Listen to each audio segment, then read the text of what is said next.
Haji Ahmad Hussein, yang kami hormati Ketua Bamak Kabupaten Banyumas, sahabat kami Ibu Pendeta Maria Puspitasari, yang kami hormati Ketua Panitia dan segenap panitia yang sudah mensukseskan acara pada kesempatan pagi hari ini. Jadi sudah disebutkan yang rambutnya tadi hitam sampai putih ini Mas Joshua, luar biasa ini. Yang kami hormati narasumber kita Bapak Dr. Bambang Mursena, yang kami hormati para Bapak Ibu hadirin yang berbahagia. Pada kesempatan yang berbahagia ini, izinkanlah pertama-tama marilah kita menjadikan rasa syukur kita kehadirat Tuhan Yang Maha Esa yang telah memberikan berbagai nikmat kepada kita semuanya, sehingga kita bisa hadir pada kesempatan pagi hari ini dalam acara yang sangat luar biasa, acara seminar moderasi beragama dalam kebinekaan. Semoga acara ini nanti bisa berjalan dengan baik, berjalan dengan lancar. Amin. Para Bapak Ibu yang kami hormati, izinkanlah kami mewakili Kepala Kantor Kementerian Agama Kabupaten Banyumas, Bapak Haji Aziz Muslim LPTI, dan mohon maaf beliau tidak bisa hadir karena ada tugas yang bersamaan. Pada kesempatan pagi hari ini beliau menyampaikan apresiasi yang luar biasa. Kita beri tepuk tangan untuk acara pagi hari ini, karena acara ini betul-betul acara yang harus selalu disinergikan pemerintah, masyarakat, umat beragama dalam rangka membumikan nilai-nilai moderasi beragama di tengah masyarakat yang majemuk. Bicara masalah moderasi beragama, kita flashback belakang. Founding Father, para pendiri negeri ini mendirikan NKRI atas dasar kebinekaan, atas dasar keanekaragaman yang ada di dalamnya. Oleh karena itu, kewajiban kita semuanya menjaga kebinekaan, keanekaragaman yang ada di tengah-tengah masyarakat kita. Dengan apa? Dengan kita selalu bersikap moderat. Kita menanamkan moderasi beragama di dalam kehidupan kita sehari-hari. Karena apa? Esensi agama itu selalu akan mengajarkan nilai-nilai kebaikan. Agama itu akan mengangkat harkat dan martabat manusia. Agama itu akan menjaga peradaban manusia. Ini adalah nilai-nilai agama yang nanti diaplikatifkan di dalam kehidupan sehari-hari. Di moderasi beragama merupakan konsep agama yang diaplikasikan, dibumikan di dalam kehidupan kita sehari-hari di tengah masyarakat yang multikultural. Assalamualaikum warahmatullahi wabarakatuh. Salam, Om Swastiastu, Namo Buddhaya, Rahayu, Merdeka. Saya sebetulnya sih senangnya asal wajah merdeka aja. Bapak-bapak dan ibu-ibu semuanya yang sehat-sehat dan mudah-mudahan rezekinya lancar, serta bahagia dunia dan akhirat. Salam hormat saya sampaikan kepada Ketua Bamak, Mbak Maria, dan juga beserta seluruh pengurus Badan Musyawarah antar gereja, serta juga teman-teman dari Forkopimda atau yang mewakili baik dari Kapolresta maupun dari Pak Dandim, juga Ketua Panitia Penyelenggara Pak Tahan, ya. Bisa tahan apa saja, serta dari Kementerian Agama, ini Pak Fauzi dari namanya. Pak Fauzi tadi itu sudah memberikan sambutannya itu persis seperti di sini, Pak. Jadi saya membaca di kikuk ini, sama persis itu. Dan yang lain-lain, termasuk Kabar Kesra, mana sih Pak Kesebutin ya? Terpulang. Bapak Ibu semuanya, hadirin semuanya yang insya Allah selalu dilindungi, diberkahi oleh Tuhan Yang Maha Kuasa. Jadi gini, karena tadi sudah disampaikan lengkap. Yang pertama saya mengucapkan walaupun ini terlambat, selamat merayakan Hari Raya Paskah bagi semuanya saja.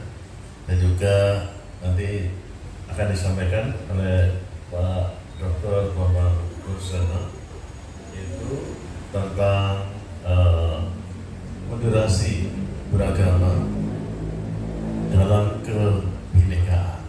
Nah, ini kaitannya dengan Banyumas saja, bahwa kita memang sebaiknya dalam berkehidupan beragama ini moderat, ya. Moderat itu tidak kolot, tidak kaku, tapi juga tidak terlalu longgar. Tiba tengah bahasa Banyumas saya ya Pak Joshua yang rambutnya putih. Itu aja beda ya, tinggi badan juga beda, gemuk beda, apa beda, maka beda. Ya, kan hidup ini nikmat dengan perbedaan. Ya. Kalau sama semuanya jenuh, jemu. Justru karena berbeda itulah kita menjadi nikmat hidupnya. Jadi kalau ekstrim itu ini apa? Kaku, fanatik, berlebih-lebihan, ya, sehingga menganggap dirinya yang paling benar. Ini kaku, yang lain itu salah, itu kan. Kalau ini terjadi, maka yang lain adalah isinya cuma dosa semuanya. Diri sendirilah yang paling suci. Ini sangat eksklusif, ya. Kalau seperti ini nanti juga akan terjadi benturan, gitu kan. Ada juga yang terlalu longgar. Longgar itu apa-apa bebas, apa-apa boleh, apa-apa tidak apa-apa, apa-apa tidak apa-apa. Ini nanti juga akan kisruh, karena apa? Akan menampung berbagai pendapat dan kita akan mengambil keputusan juga bingung, karena semuanya ini menjadi campur aduk dan karuan, terlalu longgar.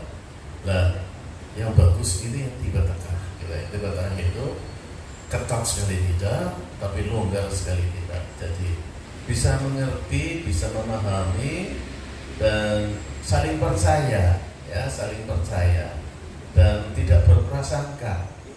Jangan sampai kemudian kalau ini sesuatu beda gini, wah dia itu begini, belum tentu.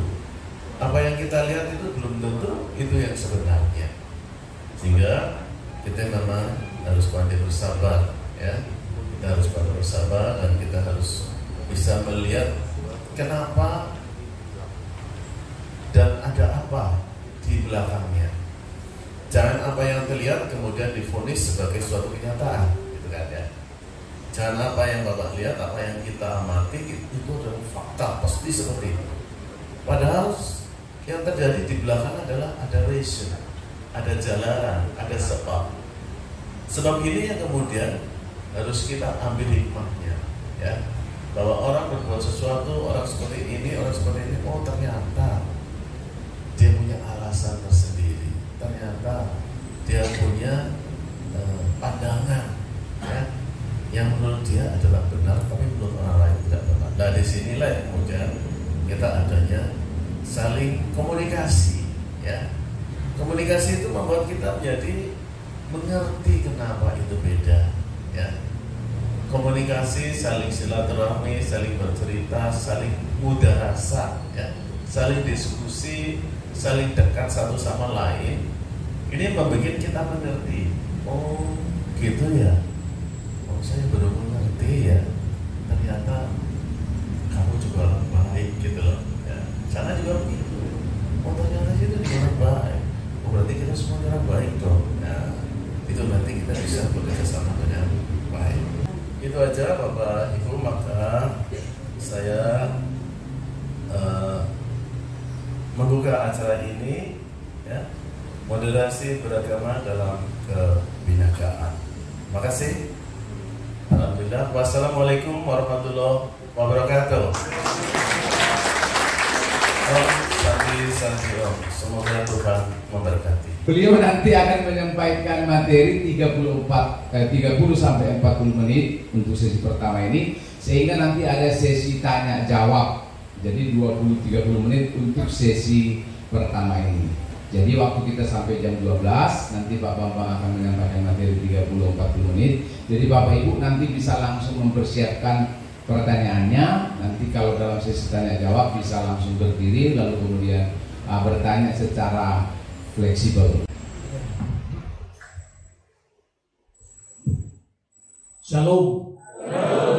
Merdeka.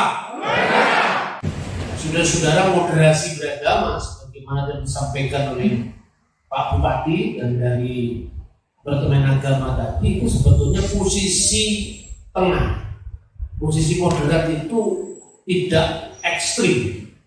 Tetapi ungkapan tidak ekstrim itu tidak berarti kita kehilangan identitas. Di satu pihak orang Kristen tidak kehilangan identitasnya sebagai murid-murid Kristus yang terangnya harus dilihat, garamnya harus dirasakan di tengah-tengah masyarakat majemuk. Tapi di pihak lain kita juga memiliki kepiawaian dalam berkomunikasi, sehingga menyampaikan prinsip itu tidak membuat orang lain terancam, tidak membuat orang lain dalam posisi terhakimi, tidak melihat orang lain dalam posisi menjadi objek. Nah, itu tidak hanya berlaku bagi orang Kristen, tapi juga berlaku bagi semua agama. Nah, sebelum datangnya agama-agama asing ke Indonesia, termasuk yang pertama, gelombang pertama itu Hindu, Buddha, Islam, Kristen, Konghucu, sebetulnya bangsa kita ini sudah memiliki konsep tentang Tuhan, dan ini yang banyak disalahpahami orang. Seolah-olah bangsa kita itu bangsa yang tidak bertuhan, mulai dari dinamisme, animisme, politisme, itu kan sebetulnya pengaruh dari konsep evolusi agama yang disampaikan oleh seorang ahli namanya Taylor. Konsep ini sesungguhnya merupakan perluasan dari konsep evolusi biologis. Jadi konsep evolusi biologis secara sederhana itu arahnya dan pengaruhnya kemana-mana.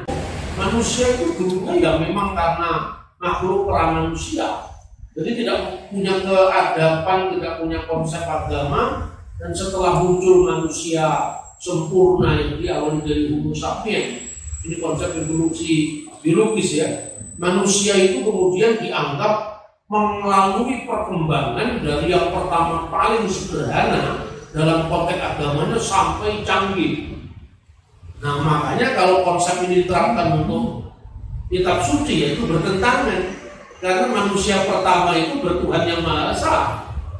Setelah jatuh ke dalam dosa, nah kemudian manusia mengalami kejatuhan spiritualitas, akhirnya jatuh dalam penyembahan berhala. Jadi konsep evolusi biologis itu arahnya kemana-mana. Nah, termasuk bagaimana nanti kita akan membedahnya perbandingan dari perspektif Yudaisme, hubungan antara Goyim, ya, bangsa non Yahudi, dan Yehudim, bangsa Yahudi. Itu hubungannya seperti apa? Jadi setelah zaman Musa, Yosua, hakim-hakim, kemudian monarki, Saul, Daud, Salomo, kerajaan Israel pecah, ya. Kemudian muncul sekte Samaria, itu pecahan pertama dari Israel. Dan kemudian nanti muncul Yahudi. Yahudi itu dimunculnya di selatan, karena dari perpecahan kerajaan Salomo itu mayoritas ikut kerajaan utara. Sementara yang di sebelah selatan cuma ada suku Yehuda dan suku Benyamin plus Levi yang ikut ke selatan. Makanya kira-kira pada abad ketiga atau abad kedua sebelum Masehi muncul istilah Yehudim, orang-orang Yahudi. Nah, ini saudara-saudara, nanti konsep tentang Mesiasnya itu juga mengalami perkembangan. Kenapa ini saya sampaikan, dan akhir-akhir ini saya banyak menyampaikan tentang Yudaisme ini, karena orang Kristen itu kagetan. Kagetan itu gampang, wah, justru itu wow, ya. Karena dia tidak pernah kenal Israel, datang ke Israel satu kali, lalu pikirannya, wow, kalau gitu Yahudi itu guru kita, belum tentu Yahudi yang mana. Yudaisme rabbinik itu kalau dilihat dari kronologi sejarah itu muncul setelah kekristenan. Jadi jangan kemudian kita memandang Kristen dari sudut pandang Yahudi rabbinik, Karena Kristen, Yahudi Rabbinik ini sama-sama produk Yudaisme, dari sekte Saduki, Eseni, Parisi, dan kelompok Parisi. Kemudian yang sebagian ketika runtuhnya Bait Suci yang kedua tahun 70 Masehi, perang Yahudi yang kedua tahun 135, Bar Kokhba diangkat jadi Mesias Israel oleh Rabbi Akiba, dan mereka melakukan reformasi agama karena mereka merasa Mesiasnya kalah. Nah, reformasi agama ini salah satunya agendanya adalah kompetisi dengan gereja purba. Jadi tidak semua Yahudi itu kuno. Nah, dengan ditemukannya naskah-naskah Laut Mati, The Dead Sea Scrolls, kita diberitahu oleh sejarah, oleh arkeologi, ada temuan orang Yahudi yang lebih tua daripada Yahudi Rabbinik. Orang Eseni pandangan Mesiasnya berbeda dengan Yahudi Rabbinik. Mesias bagi Yahudi Rabbinik itu manusia biasa. Kemudian ini klop dengan ajaran Islam. Tapi kalau Anda membaca naskah-naskah Laut Mati, Mesias itu anak Allah. Nah, makanya ini penting ya. Jadi ada missing link ini harus sambung. Karena itu Yudaisme itu penting dalam konteks hubungan antara agama Semitik, khususnya mengisi kekosongan ini. Kalau di Islam, Yahudi terlalu dikutuk, di Kristen Yahudi terlalu dipuja. Kan begitu kan? Karena Israel. Kalau di Islam pokoknya Yahudi itu maghdubi alaihim, yang dilaknat oleh Allah, pokoknya itulah. Nah, kita tidak seperti itu. Makanya posisi moderat itu ya, ketika kita bicara Yudaisme seperti ini, ya kita fair mengatakan kenapa kekristenan berbeda dengan Yudaisme. Karena kekristenan itu mewarisi ya penafsiran Alkitab yang lebih tua daripada Yahudi Rabbinik, termasuk penemuan Laut Mati itu membuktikan bagaimana konsep Mesias Yahudi pra-Kristen itu menunggu sang Mesias itu adalah putra Allah yang maha tinggi, dan itu cocok dengan Injil Lukas. Begitu juga Mesias yang dibatasi dengan Mesias politik sampai hari ini nggak ada titik temu. Karena apa? Makanya kalau bapak-bapak, ibu, saudara melihat di setiap kali ramai soal Israel Palestina, ada kelompok Yahudi yang menolak negara Israel dan Israel. Kelompok itu kelompok apa dan kenapa bisa muncul itu? Itu yang dinamakan kelompok Nature Karta. Karta bahasa Aram itu artinya karya bahasa Ibrani, kiryat bahasa Ibrani, karya bahasa Arab. Jadi Nature Karta itu mengatakan bahwa sia-sialah tanpa Tuhan kita membangun rumah, dan itu rumah ini kutipan dari Mazmur 27 itu adalah Bait Suci Yerusalem. Bait Suci Yerusalem harus dibangun oleh Mesias, kata mereka ini, dan negara Israel harus didirikan oleh Mesias. Nah, ternyata yang mendirikan bukan Mesias, yang mendirikan orang-orang Zionis yang didukung sama kelompok Kristen Injili dari Amerika.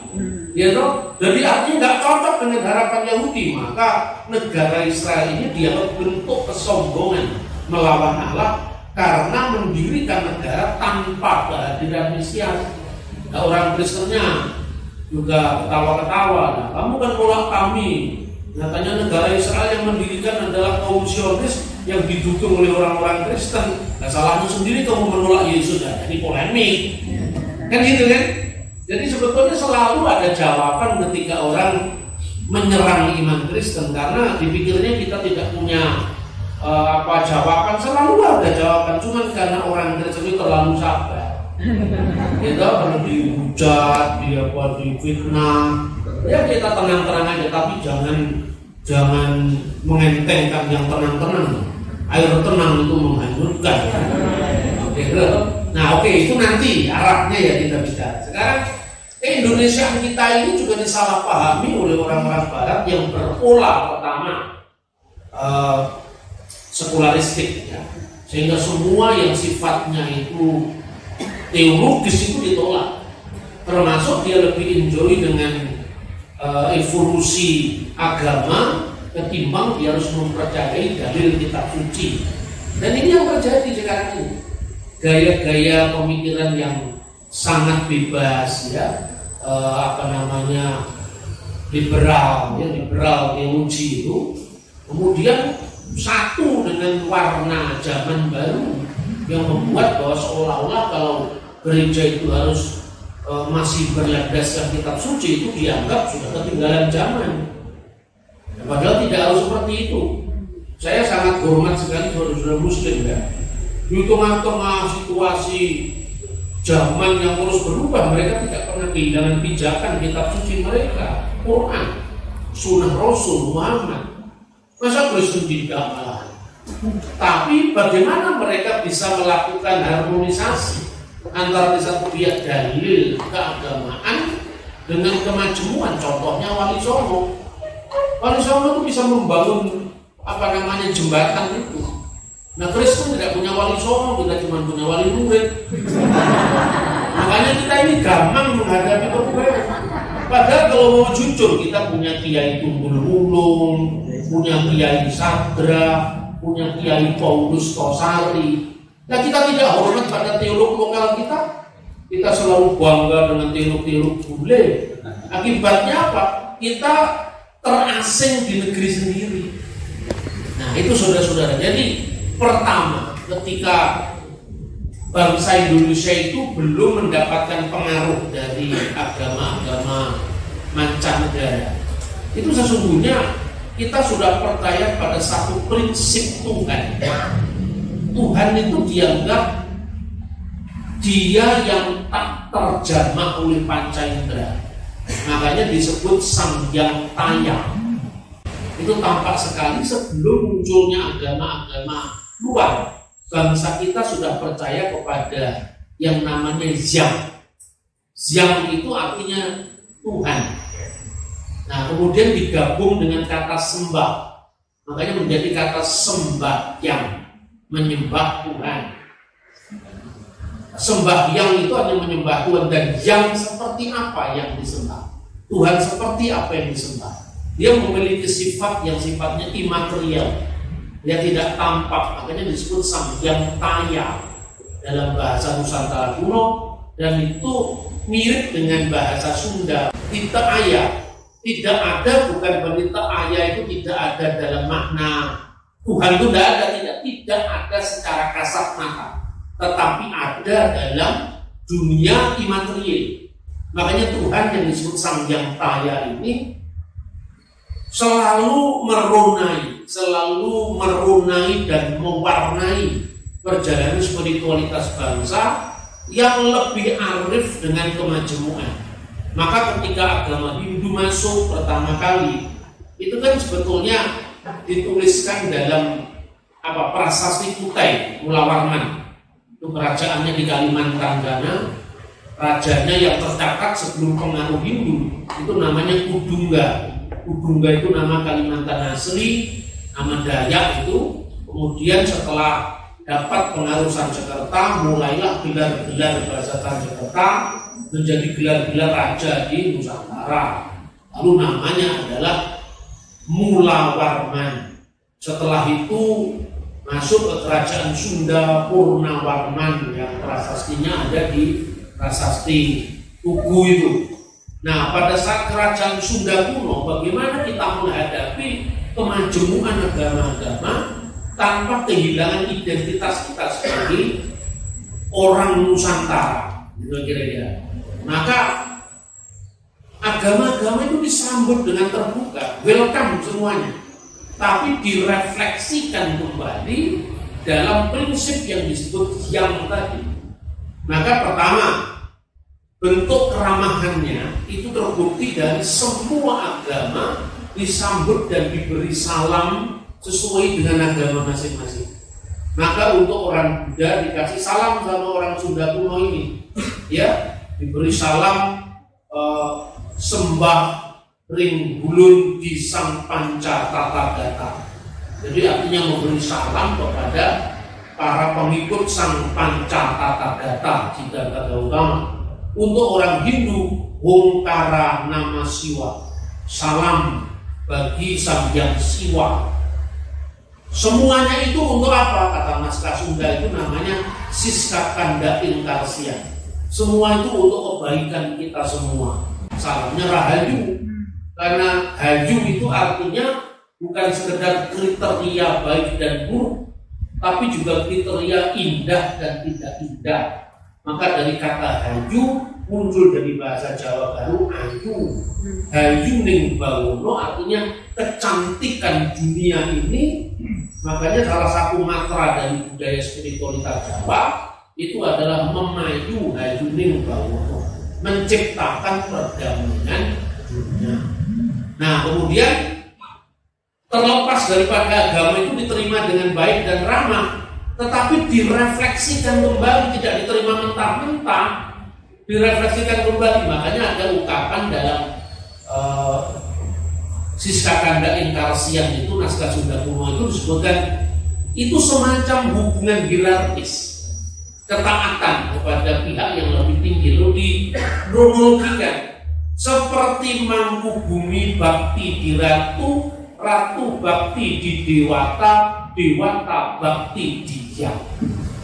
Seperti Mahapatih taat kepada raja, ratu bakti di dewata, raja berbakti pada dewata. Semestinya kan sudah stop. Makna dewata itu adalah istadewa, sembahan tertinggi, dewa tertinggi. Dan kata dewa itu sebetulnya memiliki akar kata yang sama dengan bahasa-bahasa Hindu Jerman, termasuk bahasa Latin. Deo, dewa itu satu rumpun karena itu akarnya dari bahasa yang sama. Maka Gloria Nectaris Deo itu dewa. Jadi dewa itu bukan dalam konteks berhala. Dewa itu konteksnya sinar, dia yang bersinar. Nah, tergantung siapa yang memberikan definisi. Kalau yang memberikan definisi Hindu ya tentu cocok dengan budaya Hindu. Kalau yang memberikan definisi itu Islam, ya Islam. Makanya awal-awal daripada prasasti Nusantara, seperti prasasti setelah Islam muncul ya, itu prasasti yang dikenal dengan Ninyeh 7 yang ditemukan di Aceh. Lalu ada prasasti yang ditemukan di Malaysia, misalnya dulu tanah Melayu ya, namanya dalam naskah-naskah prasasti itu disebutkan nama Tuhan itu adalah Dewata Mulia Raya. Itu terjemahan dari Allah Subhanahu wa Ta'ala. Jadi untuk pertama kali kata Allah itu kan asing di telinga orang Nusantara ini, disebut Dewata Mulia Raya. Dan kata dewata itu pula yang masuk dalam Alkitab bahasa Batak. Di Batak, orang Batak akrab dengan di Batak, mula jadi Napoleon. Itu sesungguhnya bahasa Nusantara, tidak harus terkait dengan Siwa, Buddha, Hindu, tidak ada kaitannya. Itu bahasa Nusantara. Bahkan kalau Anda pergi ke India, kata dewa, tetapi kata yang tidak ada. Kata yang itu bahasa Nusantara kuno. Nah, kemudian kenapa kok dewata masih ada kata yang lebih tinggi? Istadewata itu dewa tertinggi, prinsip tertinggi, agama tertinggi. Tapi tertinggi menurut siapa dulu? Sang Trimurti itu tertinggi, tapi menurut Siwa, menurut agama Hindu, tapi menurut Buddha kan bukan. Konsepnya aja beda antara Hindu dan Buddha. Kalau Hindu itu konsepnya personal God, Buddha itu konsepnya impersonal God. Tuhan yang tidak dalam bentuk pribadi. Dan Tuhan itu apa? Tuhan itu ya pokoknya prinsip tertinggi, tidak harus dianggap dia, tapi itu gitu, Tuhan itu. Makanya ada cerita dalam Parita Suci, ada seorang murid dari sebuah vihara tanya kepada sang guru Buddha, maksudnya, apakah kita ini akan mendapatkan jaminan dari kehidupan yang akan datang? Buddha cuma diam saja, tidak menjawab. 2 kali bertanya, sang Buddha diam. Akhirnya setelah beberapa kali sang biku tadi mengancam keluar dari biaranya, sang Buddha mengatakan begini: ada seorang yang tercederai dalam sebuah perburuan di hutan. Orang ini kemudian terluka parah. Lalu ada seorang tabib yang mau menolong menyembuhkan dia. Tapi orang yang tercederai mengatakan, tidak, wahai tabib, saya tidak mau diobati sebelum saya tahu siapakah yang mencederai saya. Kulitnya hitam atau putih atau sawo matang misalnya. rambutnya keriting atau lurus, saya tidak mau diobati sebelum saya tahu siapa yang mencederai saya. Buddha diam sejenak dan kemudian Buddha bersabda lagi, orang lebih suka berbicara tentang jalan ketimbang menjalaninya. Orang lebih suka berteori, berteologi tentang jalan ketimbang bagaimana harus melakukannya. Makanya pengaruh dari pandangan Buddhis ini di Jawa, ngelmu iku kelakone kan perilaku. Jadi Jawa itu sebagai laboratorium yang menyerap semua kekayaan spiritualitas itu. Makanya bagi orang Jawa itu pendekatannya gampang-gampang sulit. Gampangnya welcome setiap saat. Sulitnya ketika dia sudah menemukan anutan yang benar, dia tidak mau meninggalkan yang lama. Ya artinya ini ya, itu iya. Ini beda dengan orang Timur Tengah, pola pikirnya ini atau itu. Kalau orang Jawa bukan ini, bukan itu. Kalau sudah ketemu yoiki, yoiku, semua dirangkul. Karena itu pengalaman kemajemuan. Maka sebetulnya sinkretisme itu ada dalam konteks budaya Nusantara, tapi tidak semuanya. Ternyata sinkretisme itu hanya ada di kalangan rakyat jelata yang refleksinya memang kurang mendalam. Tapi di kalangan kerajaan tidak. Terbukti apa? Naskah Sunda ini tadi, setelah ratu bakti di Dewata, Dewata bakti di Hyang. Dewata berbakti lagi kepada prinsip tertinggi yang namanya Hyang. Jadi apa? Kamu silahkan Hindu, Ista Dewata Tuhan tertinggimu ya Brahma, Wisnu, Siwa. Silahkan kamu percaya dengan Buddha. Dia konsep tertinggimu itu yang paling benar agama Buddha. Tetapi itu kan benar menurut kamu. Nah ini benar juga menurut Siwa, ini benar menurut Buddha. Nah tapi kalau orang semua ngugoni bener dewe, kan negara ini pecah. Bayangkan itu abad sekitar abad 7 itu naskah Sunda itu. Jadi konsep yang inilah yang akhirnya nanti di puncak keemasan kerajaan Majapahit itu diangkat jadi ideologi, tanda kutip, ideologi negara Majapahit.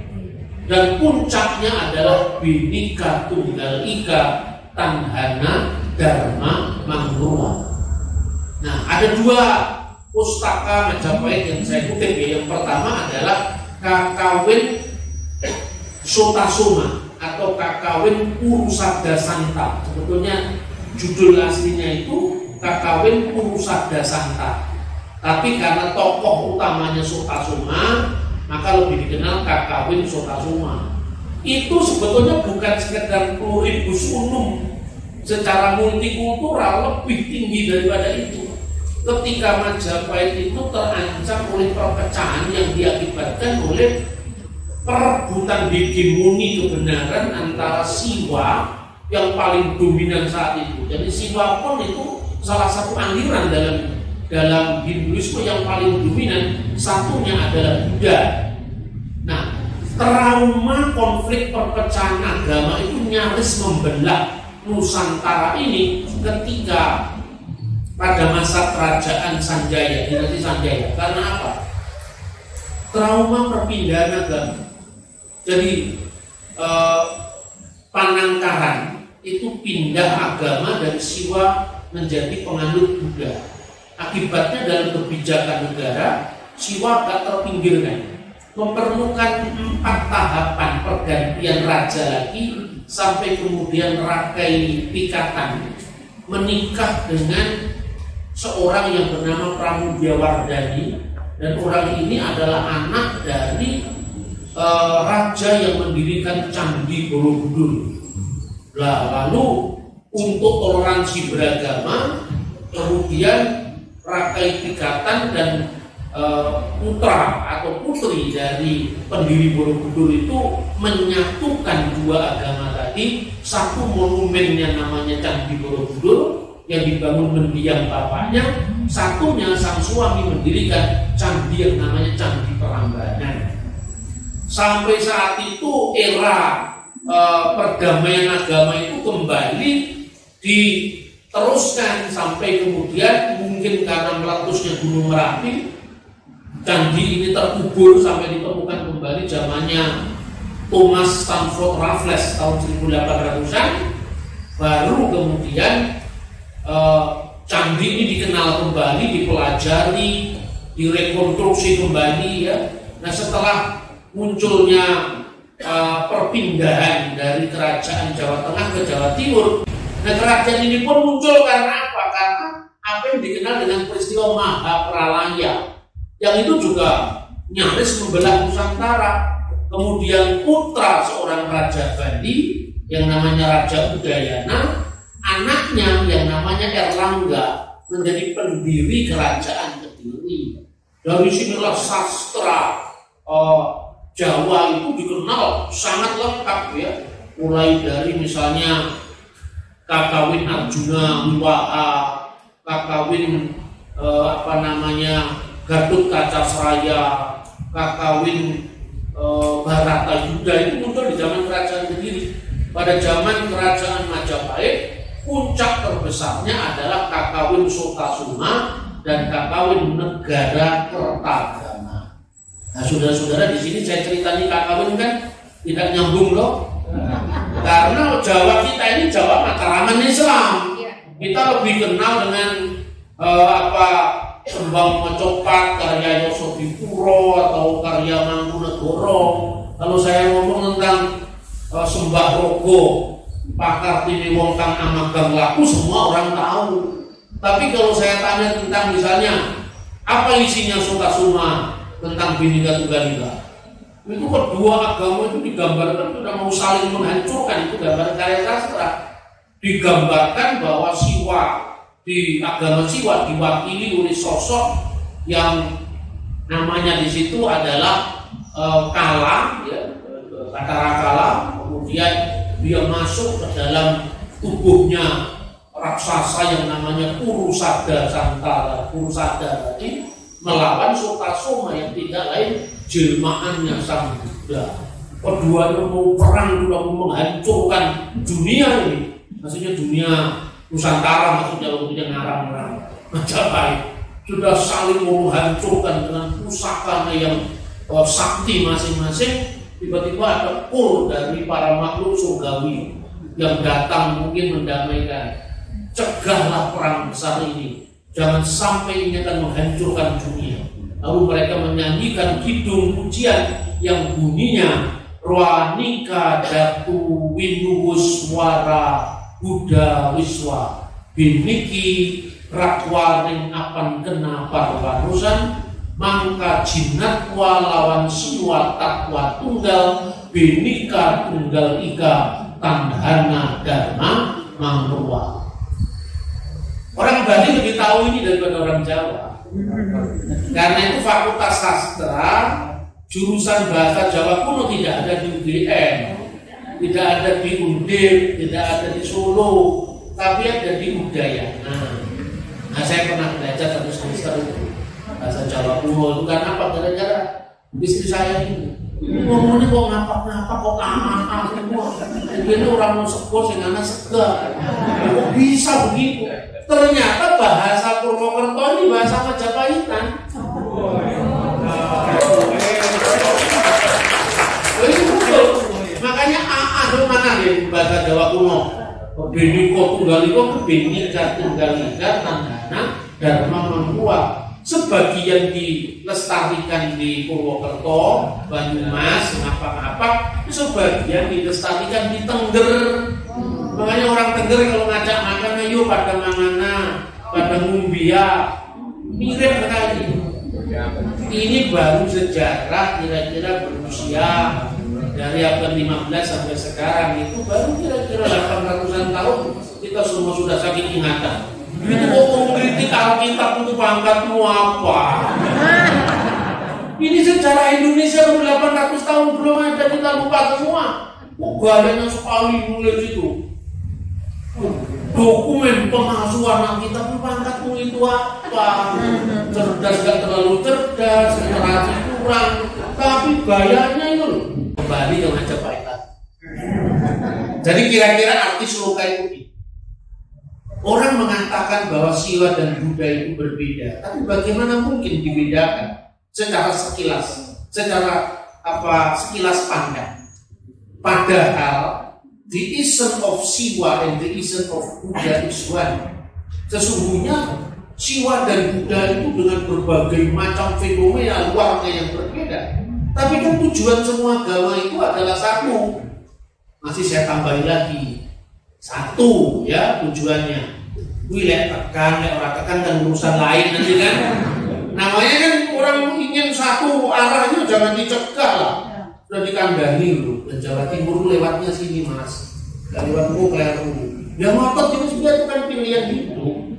Orang melakukan penginjilan itu kan bukan memaksa orang. Biarkanlah lalang itu tumbuh bersama gadung sampai ila yaumil qiyamah, sampai waktu menuai. The essence of Siwa and the essence of Buddha is one. Berbeda-beda tetapi satu. Tidak ada kebenaran yang mendua. Gajah Mada, Pati Gajah Mada itu kan agamanya Buddhis, tapi dia tidak merasa terganggu karena rajanya penganut Siwa. Tetapi sang raja tidak boleh diidentikan dengan satu agama. Itulah sebabnya biasanya raja-raja Majapahit itu payungnya adalah Siwa Buddha, karena dua agama yang dominan saat itu.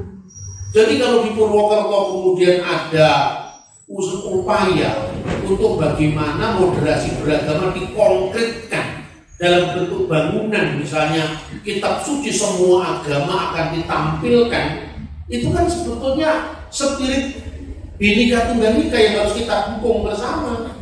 Ya kalau zaman Majapahit itu sudah ada, padahal berapa ratus tahun yang lalu itu pejabat agama Buddha itu diberi kementerian sendiri. Namanya kementeriannya adalah Dharma Yaksaringka Sogata.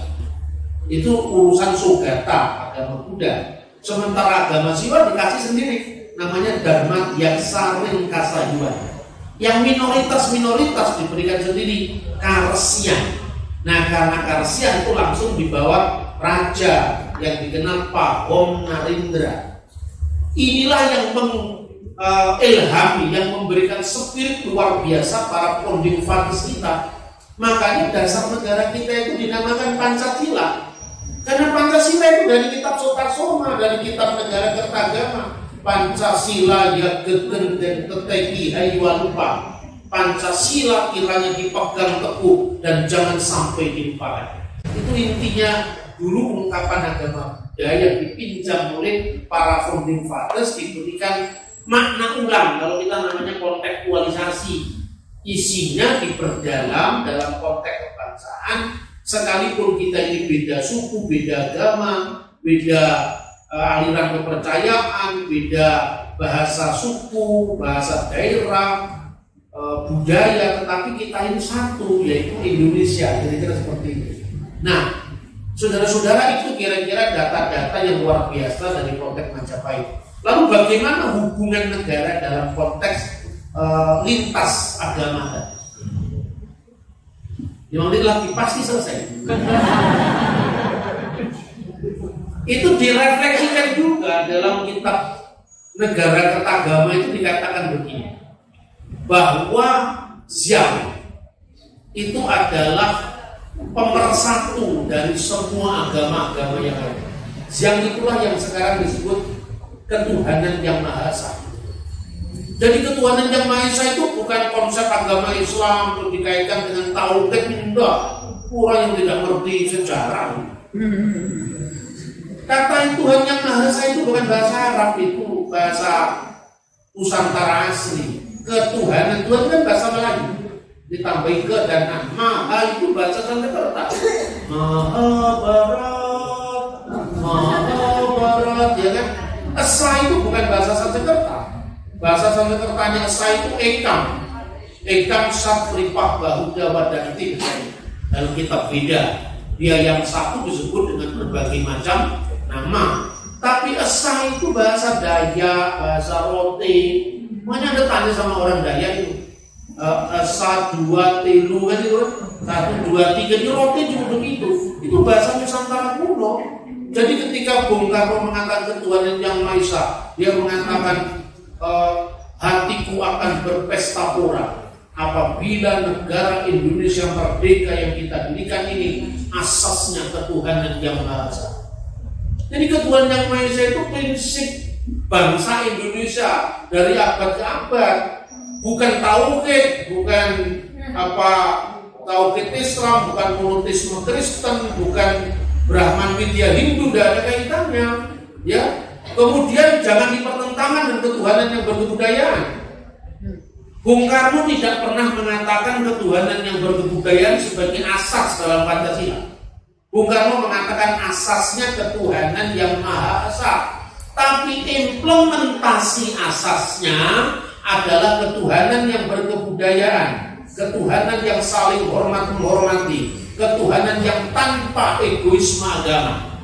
Lalu setelah Bung Karno pidato ditutup dengan kata-kata, hatiku akan berpesta pora apabila Indonesia merdeka yang akan kita dirikan ini asasnya ketuhanan yang Maha Esa. Baca kembali pidato 1 Juni. Itu tidak ada kaitannya dengan agama tertentu. Itu adalah payung pemersatu semua teologi yang berbeda-beda. Dan dengan demikian orang Kristen tidak perlu minder. Justru nanti pada sesi kedua saya akan sampaikan tentang bagaimana orang Kristen memahami konsep ketuhanan yang Maha Esa